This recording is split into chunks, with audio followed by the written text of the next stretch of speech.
From WFRV TV Local 5, your local election headquarters, this is Newsmaker Sunday with your host, Tom Zaleski.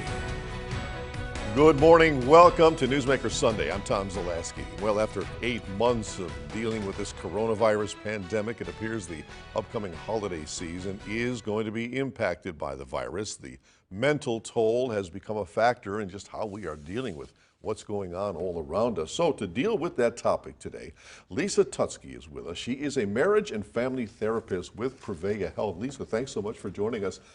Timely because we are just 4 days away from Thanksgiving, and things can happen at Thanksgiving, around the Thanksgiving table, especially this year.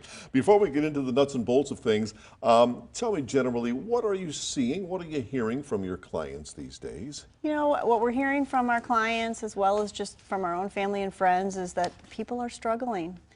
People have what we call COVID fatigue. They are tired of socially distancing, of being away from family and friends, and I'm tired of just nothing being normal. People miss normal. We like routine, we like structure, and there has been nothing about the last 8 to 9 months that has been routine or structured. You mentioned COVID fatigue, and as you say, 8 to 9 months, and we frankly thought this was going to be all over with by now. I think many people hoped it would, yes. Yeah, I mean, some were saying, well, after 2 weeks it'll pass. Oh, after 2 months it'll pass, and now here we are, 8, 9 months later. Are you surprised at the degree of fatigue, or is it that we don't have anything to compare it to?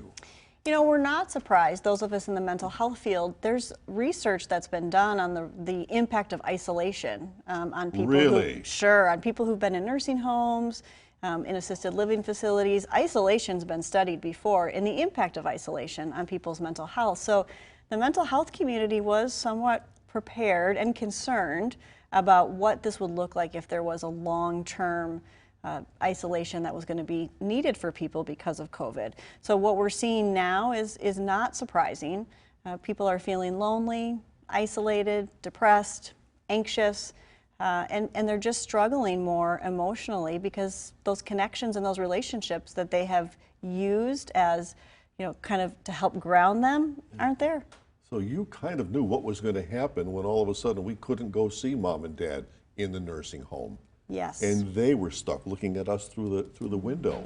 Yeah, one of the things we worry a lot about is the impact of grief for people, that there is a lot of loss in all of this, loss of connections and relationships, and you know, not being able to see family members, and that's a really difficult thing and can cause some mental health issues. I know that you and your colleagues are close to this whole situation over at Prevea. When you got word of Thanksgiving and possibly being a super spreader event, is this of particular concern to all of you? Well, it is a concern because people were looking forward to hopefully being able to connect with family.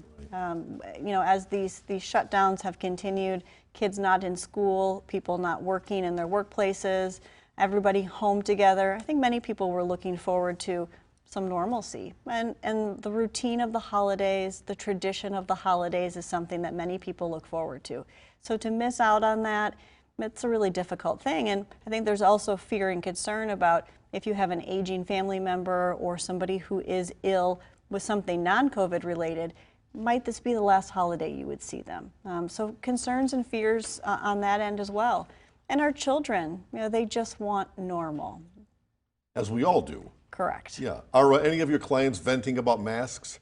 We have not had any. I have not had anybody venting about masks. I think all of us are starting to get used to it. Most people are just more frustrated by the fact that you can't see anybody smile. That's the truth. Isn't it amazing how we still recognize each other with the masks on? Absolutely. It's our eyes must tell an awful lot about us. It's taking a mental toll on people, as we mentioned, people who can't see their grandparents. You can't have lifelong friends over for the holidays. Best advice for people who are struggling with this, when they have that void, that loss? My advice to people is to acknowledge it. Let's talk about how hard this is. You know, much of the time we think that what we feel is not normal, or what we feel is just us, and we are not alone in this. People are struggling, and we can still be connected and reach out in lots of different and interesting kinds of ways.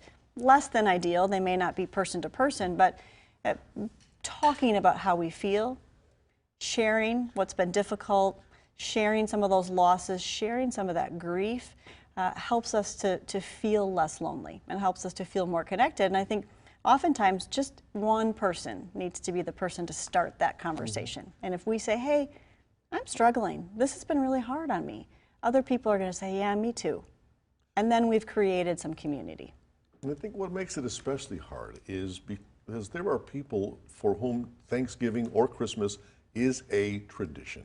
And it's something they have been doing year after year after year the same way. And now all of a sudden you're told you can't do it.